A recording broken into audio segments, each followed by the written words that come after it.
Οι παραλήψεις των αστυνομικών λίγο πριν η Κυριακή Γρίβα δολοφονηθεί άγρια στο πλατήσκαλο του αστυνομικού τμήματος των Αγίων Αναργύρων αποτυπώνονται σε βίντεο από κάμερες ασφαλείας. Η άτυχη Κυριακή φτάνει στο τμήμα, ενημερώνει τον σκοπό που βρίσκεται μέσα στον κλωβό πως κινδυνεύει. Σύμφωνα με τα όσα έχουν προκύψει από την έρευνα της, λέει να πάει στο τμήμα και να τα αναφέρει. Στο επόμενο καρέ η Κυριακή βγαίνει μόνη της με τον φίλο της από το τμήμα. Δεν έχει βρει τη βοήθεια που περίμενε να βρει και μιλάει στο κινητό με το 100. Από πάνω τη διώξανε.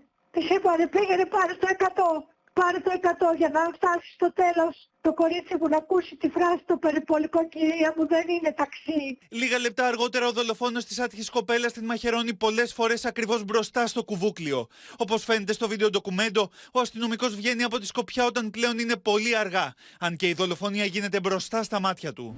Δικαίωση για μένα θα είναι το παιδί μου στην αγκαλιά μου. Αυτό είναι δικαίωση για μένα. Αφού δεν γίνεται το παιδί μου να είναι στην αγκαλιά μου, να μου χαμογελάει και να με λέει μαμά, να τιμωρηθούν όλοι οι ένοχοι και αυτοί οι 4 και οι ανωτέροι τους και ο δολοφόνος.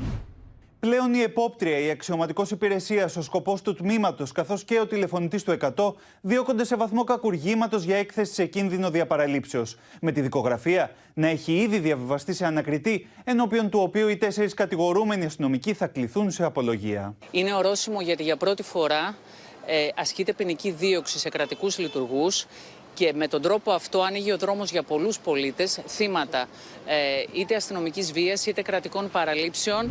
Πόσο καιρό ακόμα θα περιμένουμε για να δούμε αυτόν τον άνθρωπο, τον δολοφόνο, τον γυναικοκτόνο, να μπει σε ένα κανονικό κελί? Τους 10 μήνες το μόνο που έγινε, άνοιξε το σπίτι. Για την υπόθεση, οι δικαστές του Συμβουλίου Πλημελιωδικών της Αθήνας έχουν παραπέμψει με βούλευμά τους σε δίκη τον 39χρονο γυναικοκτόνο για το αδίκημα της ανθρωποκτονίας από πρόθεση σε ήρεμη ψυχική κατάσταση, καταρρίπτοντας όλους τους ισχυρισμούς του.